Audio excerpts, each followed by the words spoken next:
आज 65 लोग हो रहे हैं बोलने वाले मानी। अरे वो तो कितने ही बोलने वाले हो तो देर तक चला लेना, लेकिन 5 मिनट दे दो। आप बोलिए 30 कोटा मिनट। क्यों बंदो, कोटा लेना नहीं देना तुम्हें। 30 मिनट से अधिक बोल लिए हो। तुम कोटा क्यों बंदो, कोटा लेना नहीं देना तुम्हें। तुम कोटा क्यों बंदो, कोटा लेना नहीं देना तुम्हें। आज 65 लोग हो रहे हैं बोलने वाले मानी। अरे वो तो कितने ही बोलने वाले हो तो देर तक चला लेना, लेकिन 5 मिनट दे दो। आप बोलिए 30 कोटा मिनट। क्यों बंदो, कोटा लेना नहीं देना तुम्हें।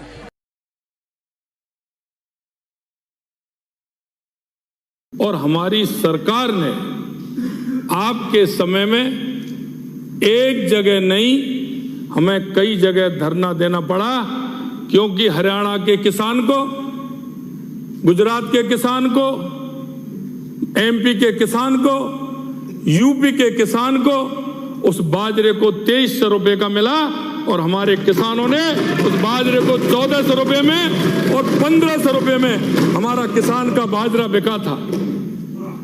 आपको करना चाहिए कि अगर आप इस बात को कहते हैं तो किसान के साथ धोखा किसने दिया यह भी सुनिश्चित होना चाहिए। मैं आपके माध्यम से मैं कहना चाहता हूं, मंत्री जी का जवाब पूरी स्पष्टता के साथ था। हमने सुना है हमारी सरकार जो कुछ कहेगी वो करके दिखाएगी, ये हम विश्वास दिलाते हैं। हम राजस्थान की जनता के बीच में अगर हमारे किसी भी जनप्रतिनिधि ने जनता के आश्वासन में एक शब्द भी निकाला है, हम आपको विश्वास दिलाते हैं उस शब्द का जवाब भी हम देंगे।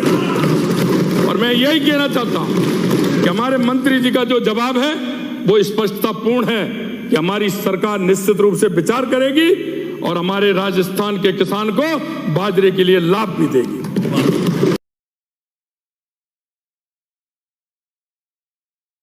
प्रसन्न वो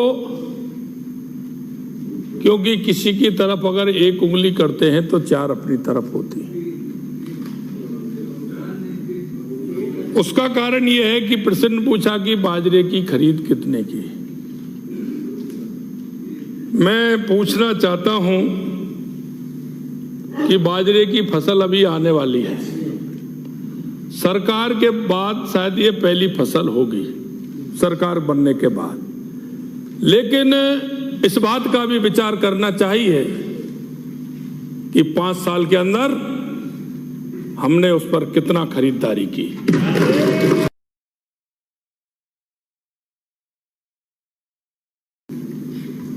ये सदन है,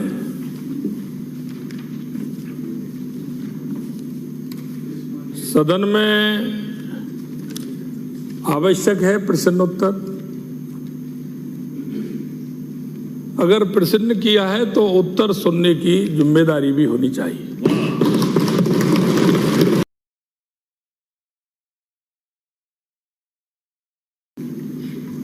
ये सदन है,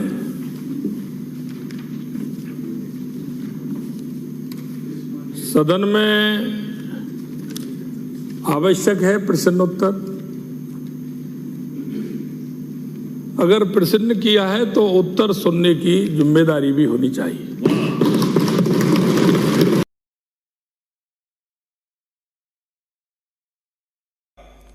पचास और 55 पर मुझे बोलने का मौका दिया। आज दोनों ही माननीय मंत्री जी यहां विराजे हैं। शुरुआत में जब ये मांगे देख रहा था तो लगा कि इस पे चर्चा की जरूरत ही कहां है। खाद्य आपूर्ति, सहकारिता, मैं नया हूं, पहली बार आया हूं। जब धीरे धीरे इन तमाम कट मोशंस को पढ़ा, तमाम बड़े भाइयों को सुना, तब लगा कि वाकई ये तो बहुत बड़ा इश्यू है। खाद्य एवं आपूर्ति जब पढ़ते हैं तो हाथ के बाल खड़े हो जाते हैं, रोंगटे खड़े हो जाते हैं।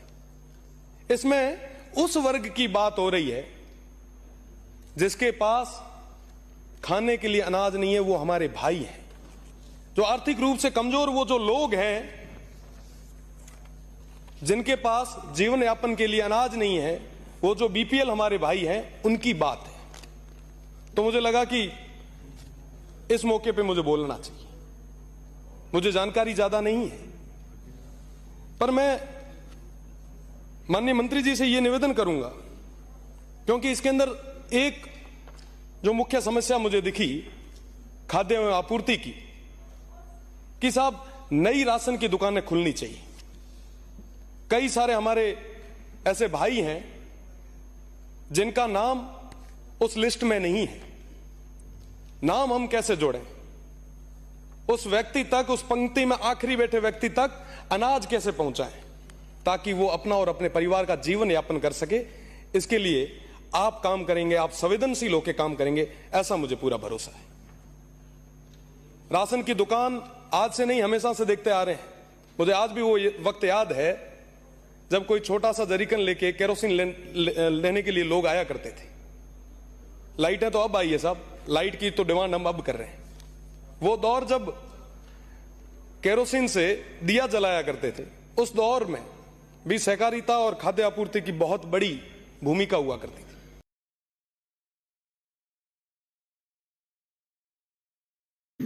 अभी बहुत सी जगह समस्या गौशालाओं के अंदर की भूमि जहां पर गौशाला संचालित है, वो भूमि कहीं ना कहीं गोचर भूमि है, सवाइचक भूमि है, चारागाह भूमि है। हमें उस पर भी विचार करना चाहिए कि जो चारागाह भूमि है, गोचर भूमि है, उस पर अधिकार गायों का है, उस पर अधिकार गायों का है। उसमें नाम मोटेशन में भी गोचर भूमि लिखा है, चारागाह भूमि लिखा है।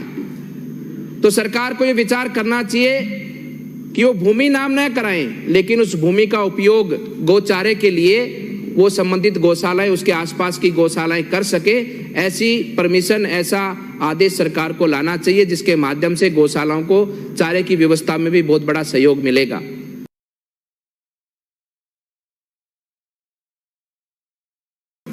माननीय अध्यक्ष महोदय, मुझे जवाब मिल गया है। मुझे सिर्फ ये पूछना है कि मैंने पूछा था कि इनकी रिक्त पद है, उन पर कब तक भर्ती कर दी जाएगी। मुझे जवाब मिला है कि उपलब्धता के ऊपर। अब उपलब्धता का क्या मतलब है? उपलब्ध होंगे तब आप भरेंगे, तो उपलब्ध तो पता नहीं कब होंगे। नई भर्ती करेंगे या डेपुटेशन में कुछ लगाएंगे, तो ये कब तक, या कोई कहीं से बाहर से कोई लाएंगे, कैसे करेंगे? तो मुझे ये सिर्फ ये जवाब चाहिए कि ये जो पशु चिकित्सालय में पशुओं के लिए कब तक इन चिकित्सकों की रिक्त पद पे भर्ती कर दी जाएगी। स्पेसिफिक जवाब चाहिए, स्पेसिफिक। उन्हें माननीय अध्यक्ष के निर्देशानुसार 5 मिनट का समय दिया गया है। आवश्यक रूप से आप मुझे सहयोग करेंगे प्लीज। सभापति महोदय, मुझे आपका संरक्षण चाहिए। मुझे मतलब कि एक बहुत ही संवेदनशील मुद्दा लेकर मैं आपके सामने खड़ा हुआ हूँ, इसलिए आपका संरक्षण चाहिए। मैं आपका बहुत बहुत धन्यवाद करता हूँ कि आपने मुझे मांग संख्या 42 जल संसाधन इंदिरा गांधी नहर परियोजना विभाग और मांग संख्या 45 वन एवं पर्यावरण विभाग के बारे में बोलने के लिए अवसर दिया। माननीय सभापति महोदय, हम जिस क्षेत्र से आते हैं, मेरा विधानसभा क्षेत्र और है, और जालोर जिला पूरा जवाई नदी के किनारे बसा हुआ है। यहाँ तक कि पाली के कुछ गांव, सिरोही के गांव, कुछ तहसीलें इस नदी के किनारे करीब 300 किलोमीटर ये नदी चलती है। जब जवाई बांध नहीं बना हुआ था तो ये निर्बाध रूप से 300 किलोमीटर तक नदी चलती थी, जिससे उस क्षेत्र में जवाई बांध के नदी के किनारे क्षेत्र में फसलें लहराया करती थी, मोर पपैया बोला करते थे, और वहाँ का जीवन उच्च स्तर का था। लेकिन कालांतर में 1952 के करीब जवाई बांध का निर्माण हुआ। जवाई बांध का निर्माण होने के बाद में पानी रुक सा गया, अकाल पड़ते गए, अकाल से अकाल होते गए, पानी नदी में नहीं आना बंद हो गया। नदी में कैसे आएगा? जवाई बांध भरता ही नहीं था। और 70 वर्षों में मात्र 8 बार जवाई नदी आई है, और वो भी उस टाइम आई है जब बाढ़ की स्थिति बनी है। जैसे लास्ट टाइम बिफर जो आया, उससे पहले जब भी अतिवृष्टि हुई है तब उस नदी में पानी आया और हमारे क्षेत्र को उसमें भी कुछ न बर्बाद करके गया है। वहाँ के खेत खलिहानों को बर्बाद किया, वहाँ के जनजीवन को अस्त व्यस्त किया, पशुपालन को भी कहीं न कहीं नुकसान पहुंचाया। मैं आपका ध्यान आकर्षित इसलिए करना चाहता हूं कि जवाई बांध बनने से हमें नुकसान तो खूब हुआ है, लेकिन उसके फायदा हमें कुछ भी नहीं हुआ, क्योंकि इस जिले के पेयजल की योजना जवाई बांध से पाली के लिए बनी, पेयजल के लिए चलो बनी तो कुछ नहीं, पहले जवाई बांध का पानी जोधपुर के लिए सिर्फ पेयजल के लिए और बाकी का पानी जालोर जिले के लिए सिंचाई के लिए इसमें बना हुआ था प्रोजेक्ट में, लेकिन जालोर जिले में मात्र 22 गांव को जोड़ा। अब पूरे पाली जिले की जो पेयजल की योजना है जवाई बांध पर बनाई, उस पर सिरोही की भी जो पेयजल की योजना बना दी। और अब दुख का विषय तो यह है कि इस एक योजना अभी एक लागू की है। माननीय सभापति महोदय, इस योजना का जोधपुर एवं पाली शहर को पेयजल आपूर्ति हेतु जवाई बांध से जोधपुर तक चरणबद्ध रूप से 3 वर्षों के 194 किलोमीटर लंबी 27 गर्स फीडर नहर का जीर्णोद्धार कार्य 2280 करोड़ में करने का एक प्रावधान रखा है। मैं माननीय सभापति महोदय आपके माध्यम से जल संसाधन मंत्री का ध्यान आकर्षित करना चाहूंगा। माननीय मंत्री जी, ये योजना 2280 करोड़ का व्यर्थ कह सकते हैं अपन, क्योंकि इस नहर का जवाई का पानी या तो अभी पाइपलाइन से पेयजल के लिए जा रहा है। इस नहर को अगर अपन वापस जीर्णोद्धार करने की बात करते हैं और जोधपुर पानी लेके जाने की बात करते हैं तो इंदिरा गांधी नहर का पानी जो वहां पर सेम समस्या आ रही है, वहां पर तो पानी इतना पानी है कि वहां तो ऑलरेडी समस्या। तो ये इस प्रकार की योजना बनाने से क्या फायदा। और जब अधीक्षण अभियंता से स्टेटमेंट मांगे तो उसने जो स्टेटमेंट दिए हैं, मुझे लगता है कि ये स्टेटमेंट एक अधिकारी को इस प्रकार के नहीं देने चाहिए कि जवाई बांध का पूरा भरने पर कई बार पानी व्यर्थ बह कर जाता है। नहर को फिर से जीवित कर डिगिया बनाने से उस पानी का उपयोग किया जा सकेगा। दूसरा लाभ यह है कि जवाई पुनर्भरण के लिए बनने वाले नए 2 बांधों को ओवरफ्लो होकर जाने वाले पानी को भी नहर के माध्यम से लाया जाएगा।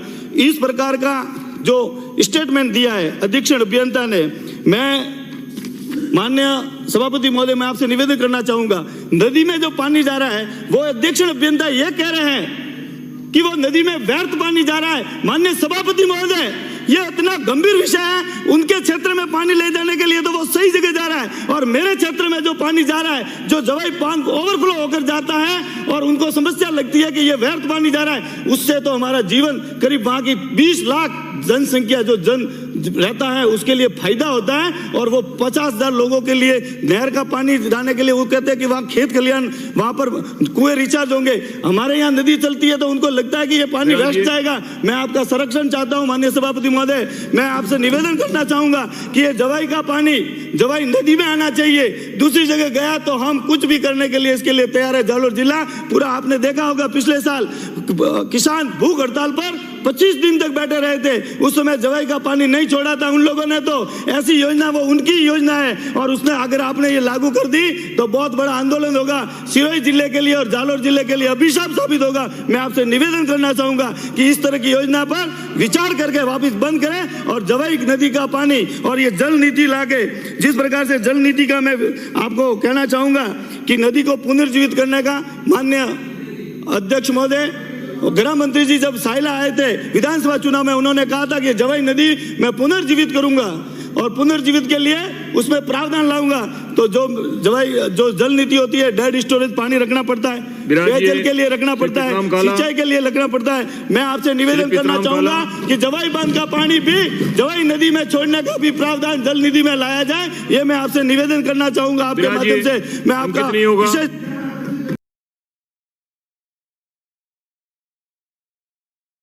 गुरु पूर्णिमा पर आपको बहुत बहुत शुभकामनाएं। प्रश्न संख्या 4160 माननीय मंत्री जी, और उत्तर मैंने पढ़ लिया है।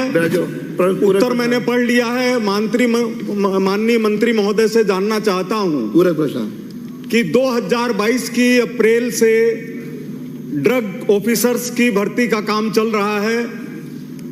मैंने इसमें जानना चाहा कि क्यों नहीं हुई अब तक भर्ती, इसका कोई भी जवाब नहीं दिया गया है। मैं यह जानना चाहता हूं। नंबर 1। माननीय मंत्री जी, माननीय अध्यक्ष महोदय, फूड सेफ्टी और ड्रग कंट्रोल 2 पहले अलग डिपार्टमेंट्स थे। 5/4/2022 में इनको मर्ज कर दिए गए और मर्जर से पहले खाली 98 फूड सेफ्टी ऑफिसर पोस्ट थी जो ऑक्यूपाइड थी। मर्जर के बाद 300 नई पोस्ट क्रिएट करी गई। इनमें से आरपीएससी जो है वो 200 आरपीएससी के जरिए करीब करीब अभी फाइनल डॉक्यूमेंट्स का वेरिफिकेशन हो रहा है। हमारे 200 फूड सेफ्टी ऑफिसर्स अभी जल्दी आ जाएंगे और 100 जो है उनका मामला कोर्ट में लंबित है। कुल मिला के ये लंबित वाले भी हमारे साथ आ जाते हैं कोर्ट के बाद में, तो लगभग 98 से 398 हमारे फूड सेफ्टी ऑफिसर हो जाएंगे। इसका मतलब है कि जो हमारी चेकिंग का जो स्पीड है, जो ज़्यादा चेकिंग है, वो एकदम हमारी बढ़ जाएंगी। हमने ये आज जैसे मैंने अर्ज किया कि ज़्यादा समय नहीं है, 98 से 298 तो जल्दी हो जाएगा और 100 जो कोर्ट जो है हमें आशा है उसमें भी जल्दी हो जाएगा। माननीय सदस्य, ये मेरे सवाल का उत्तर ही नहीं है। मैंने सीधी सी बात पूछी है कि भर्ती क्यों नहीं हुई। 3 शब्द हैं, भर्ती क्यों नहीं हुई, 4 शब्द हैं। भर्ती का बता दिया उत्तर ही। अगला हो गया। अगला प्रश्न श्री पब्बाराम विश्नोई जी। माननीय अध्यक्ष महोदय, है ना, आप 2 पूछ लिए, इन्होंने कोई जवाब नहीं दिया। मैंने पूछा भर्ती क्यों नहीं हुई, जवाब नहीं दिया। मैंने अध्यक्ष महोदय भर्ती का बता दिया कि आरपीएससी से जो हो रही है 200 और बाकी के कोर्ट में लंबित है, तो पूछ रहे क्यों नहीं भर्ती हो रही है। दूसरा मेरा पूरक प्रश्न है, मैंने इसमें जानना चाहा कि जिन लोगों के खिलाफ मिलावट के मामले दर्ज हैं उनकी सूची प्रस्तुत की जाए, वो मेज पर नहीं रखी गई है। और भाषागत सवाल है कि इसमें लिखा हुआ है मिलावट के प्रति जागरूक करने के लिए ये हो रहा है। मेरा कहना है मिलावट के खिलाफ जागरूक करने के लिए ये हो रहा है।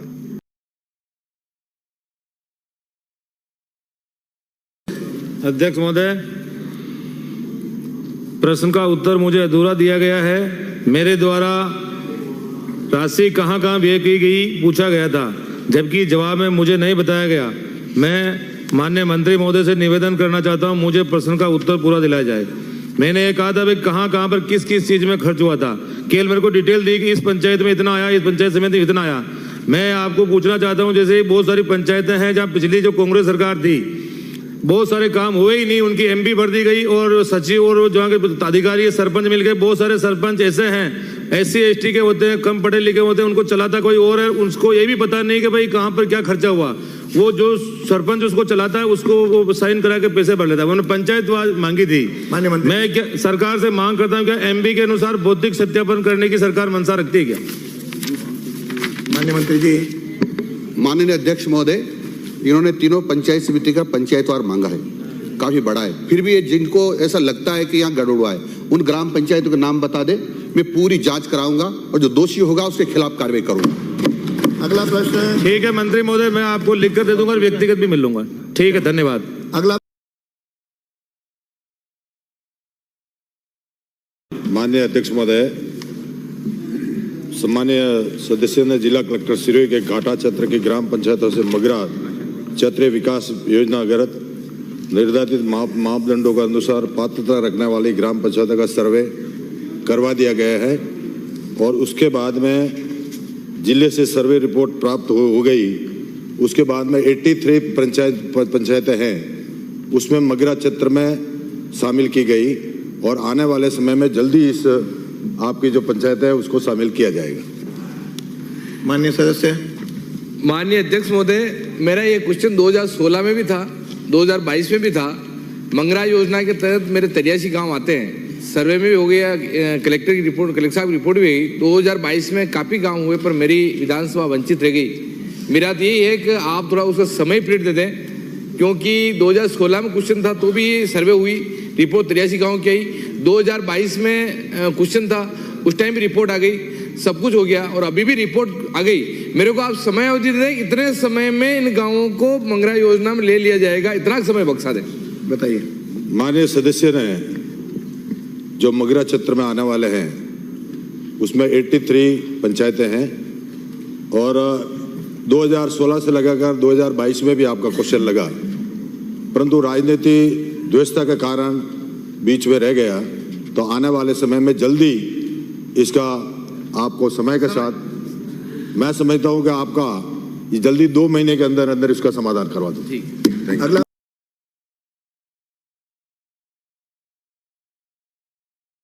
कुल ऋण कितना था और विगत 5 वर्षों में 2018 से 2024 तक कुल कितना ऋण सरकार ने लिया, कृपया एक तो ये बताएं।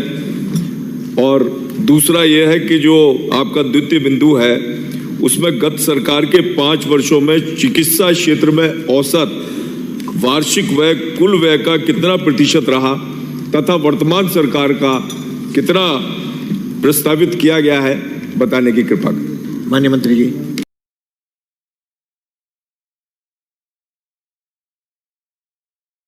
माननीय सभापति महोदय, आपने मुझे मांग संख्या 42 और 45 पर बोलने का मौका दिया, आपका बहुत बहुत धन्यवाद, आभार।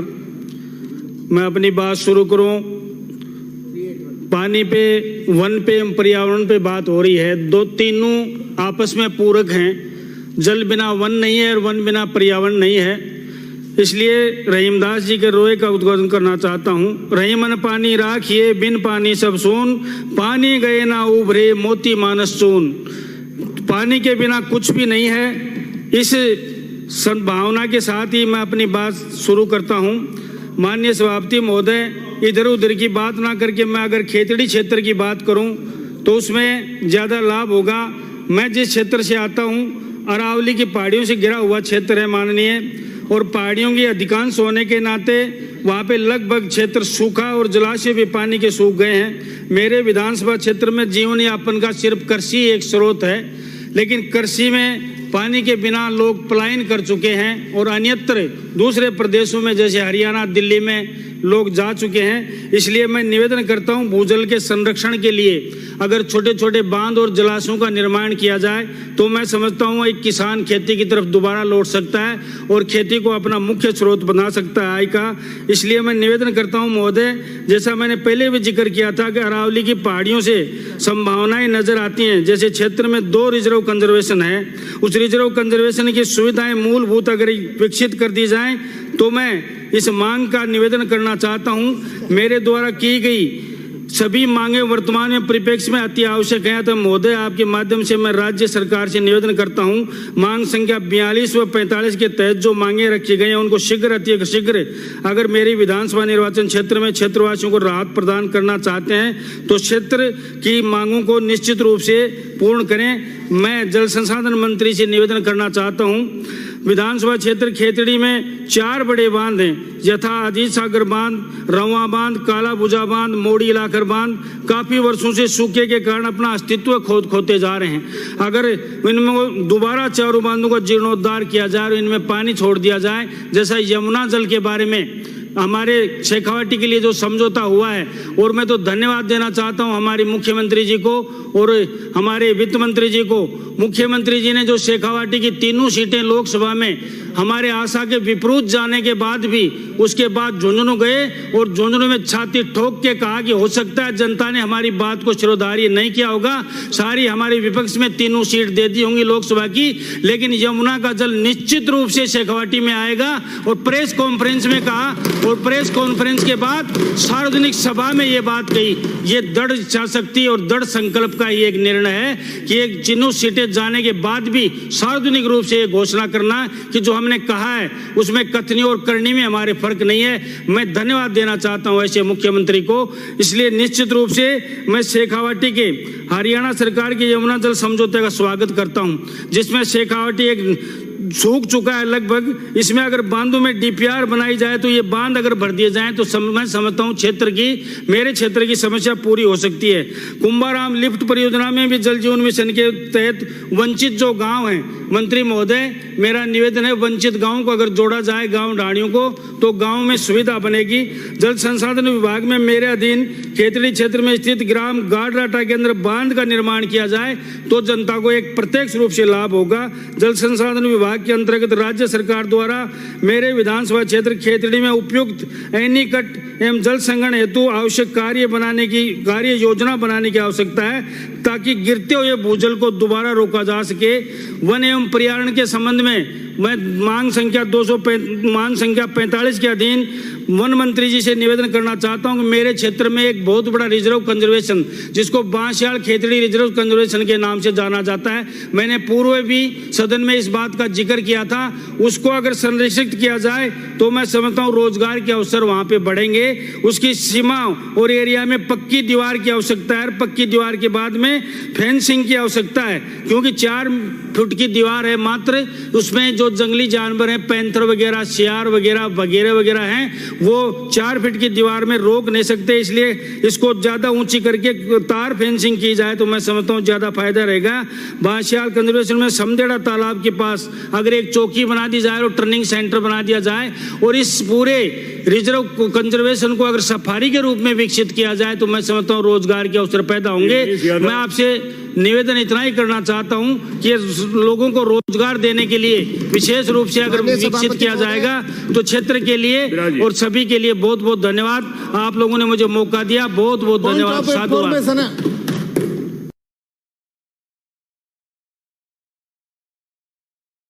धन्यवाद अध्यक्ष महोदय। राजस्थान विधानसभा के कार्य तथा प्रक्रिया संचालन संबंधी नियम 295 के तहत विशेष प्रस्ताव। मैं राजस्थान विधानसभा के उपरोक्त विषय अंतर्गत प्रस्ताव प्रस्तुत कर निवेदन करना चाहती हूँ कि सीमावर्ती एवं मरुस्थलीय जिला बाड़मेर में एकमात्र इंजीनियरिंग कॉलेज 2018 में बीकानेर एवं फिर 2021 में MBM कॉलेज जोधपुर का संगठन कॉलेज बनाया गया। कॉलेज में बोर्ड ऑफ गवर्नेंस से स्वीकृत पदों पर अस्थायी तौर पर शैक्षणिक एवं गैर शैक्षणिक स्टाफ लगाया गया। शिक्षा के क्षेत्र में पिछड़े इस क्षेत्र के होनहार युवा प्रतिभाएं विकट भौगोलिक, सामाजिक एवं आर्थिक परिस्थितियों एवं मुख्य रूप से शिक्षकों के अभाव की विकट समस्याओं से गुजरकर शिक्षा अर्जन करते हैं। इंजीनियरिंग कॉलेज बाड़मेर की स्थिति यह है कि प्रशासक से लगाकर प्रशिक्षण देने वाले एवं अन्य तकनीकी एवं गैर तकनीकी स्टाफ 80% अयोग्य भर्ती किए गए हैं और उनमें भी 80% कार्मिक कॉलेज नहीं आते और घर बैठे तनख्वाह लेते हैं। प्राचार्य जैसे जिम्मेदार पद पर स्थायी नियुक्ति न हो, प्राध्यापकों के अभाव में कक्षाएं न लगे, किसी भी विषय के प्रायोगिक लैब नहीं होते हो, प्रायोगिक उपकरण उपयोग में नहीं लेने के कारण उन पर धूल जमकर कबाड़ बन गए हो। ऐसे में इंजीनियरिंग कॉलेज बाड़मेर के विद्यार्थी इस भयंकर प्रतिस्पर्धा के युग में इंजीनियर बनकर रोजगार प्राप्त करना काफी मुश्किल है। यह अन्याय विगत 6 वर्षों से इस कॉलेज के विद्यार्थियों के साथ हो रहा है। उनको मानव संसाधन एवं भौतिक संसाधन के नाम पर छला गया है, जिसके लिए तत्कालीन स्थानीय जनप्रतिनिधि, जिला प्रशासन, कॉलेज प्रशासन पूर्ण रूप से जिम्मेदार है, क्योंकि कॉलेज में लगे हुए ज्यादातर स्टाफ में तत्कालीन विधायक के निजी सहायक स्वयं तथा प्रिंसिपल, प्रशासनिक पद पर रहे अधिकारियों एवं तत्कालीन विधायक के निजी सहायक के स्वजन हैं। मेरा माननीय मुख्यमंत्री जी एवं तकनीकी शिक्षा मंत्री से आग्रह है कि इंजीनियरिंग कॉलेज बाड़मेर में रिक्त पदों पर स्थायी कार्मिकों का पदस्थापन किया जाए। साथ ही भारतीय प्रशासनिक सेवा के अधिकारी की अध्यक्षता में उच्च स्तरीय जांच कमेटी, जिसमें लेखा सेवा एवं भर्ती प्रक्रिया एवं नियमों के विशेषज्ञों का गठन कर 2018 से आज दिन तक वित्तीय प्रशासनिक अनियमितताओं की जांच करवाई जाए एवं दोषियों के विरुद्ध अनुशासनात्मक कार्यवाही कर त्रस्त जनता एवं अभिभावकों को न्याय प्रदान करावे। धन्यवाद।